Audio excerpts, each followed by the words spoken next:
Hey there, welcome back to Popular Crime. Today I want to share a very recent missing persons case.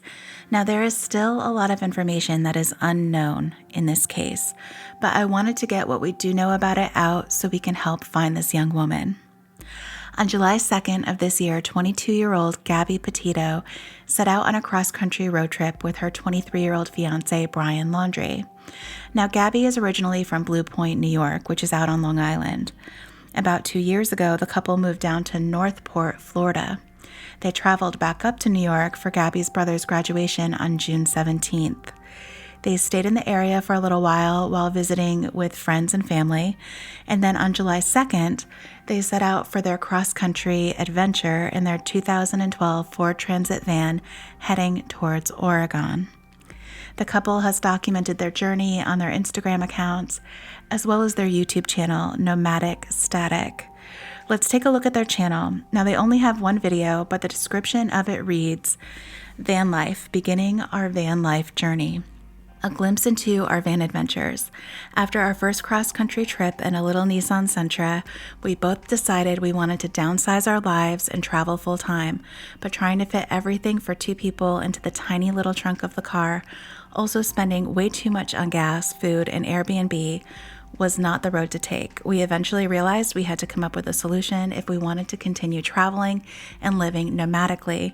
So that's why we handcrafted our own tiny van, a simple 2012 Ford Transit Connect, utilizing space with unique designs and features, creating a space for both artistic expression and distance hiking. Thank you so much for watching, and we hope you tag along on our journey wherever the van takes us. Follow our van life journey for awesome van life ideas, tips, hacks, camping spots, and so many beautiful places to travel." Now, the couple spent most of July and August in the western part of the country, but August 24th was the last time Gabby was physically seen. She was checking out of a hotel in Salt Lake City with Brian. On August 25th, Gabby's mother, Nicole, said that they spoke on the phone, and Gabby said that they were in Grand Teton in Wyoming, heading towards Yellowstone National Park. Gabby's last Instagram post was on the same day and was taken at Monarch Wall in Ogden, Utah, and it was captioned, "Happy Halloween." Now we can follow the locations they visited up until that point on Gabby's Instagram. Just keep in mind that the day she posted pictures doesn't necessarily mean that they were at those locations that specific day. I did see some date discrepancies with her stories and posts, but this will give us an idea as to where they went. So starting on July 4th was Kansas Monument Rocks, July 8th, Colorado Springs, July 10th, Great Sand Dunes National Park, July 16th, Zion National Park, and it appears as though they spent a few days there.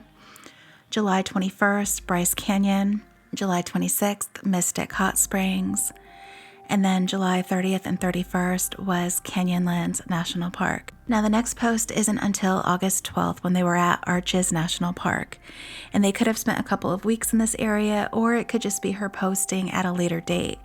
Moab is a great base camp for us when we visit Canyonlands, Arches, and Dead Horse, but here they are at Delicate Arch. And then we have Gabby's last Instagram post on August 25th saying Happy Halloween in Salt Lake City. So Gabby did speak with her mother on the phone on the 25th, but after that, communication became sporadic and only happened via text.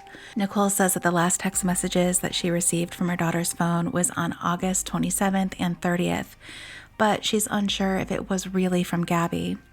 This change in communication was unusual, and according to her father, Joe, we had been in touch with her as she traveled. Petito's father, Joe, told the Daily Beast, explaining that he knew something was wrong when Gabby stopped checking in.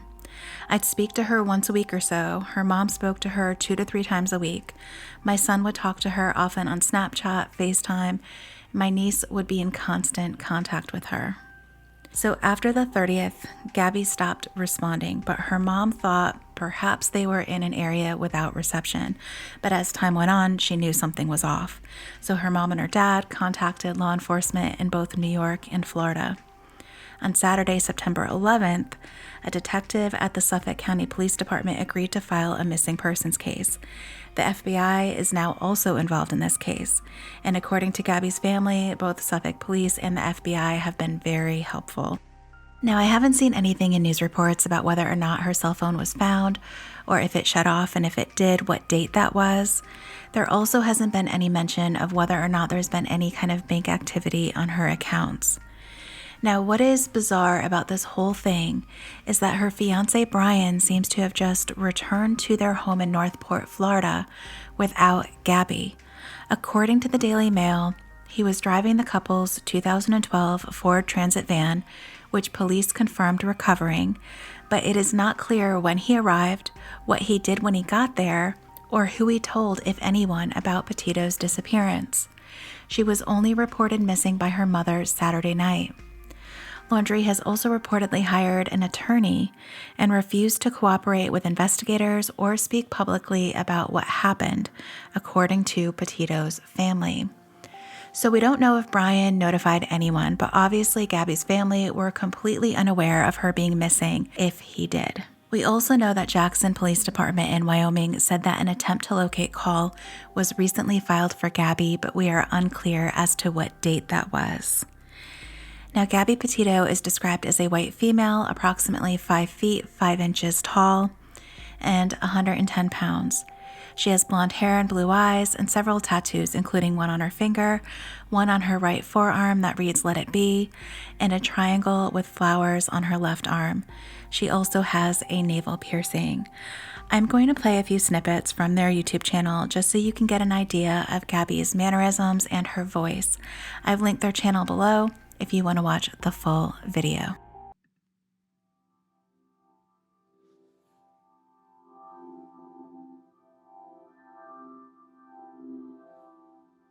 Gabby Petito never goes outside.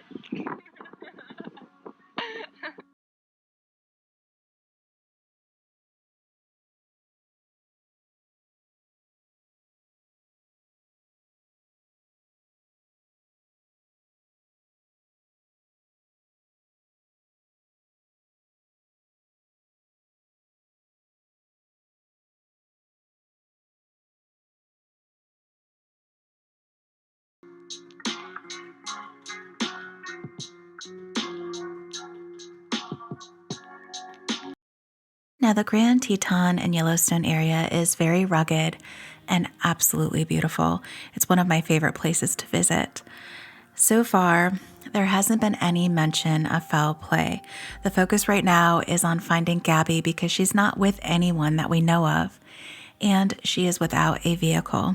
If you or someone you know was in the Grand Teton/Yellowstone area at the end of August or live in this area, please share this video to get the word out about Gabby. Because it has been a couple of weeks, I'm sure many people fear the worst, but there's still a chance that Gabby is alive and can be reunited with her family. I'm also going to link information for Suffolk County Police, as well as a Facebook page that has been set up for Gabby. A GoFundMe account was also set up to raise funds to aid in the family's search for Gabby, so I will link that down below as well. But that is going to do it for this video. We will be following this case closely and we'll keep you updated. If you like this video, please hit the like button and subscribe to our channel.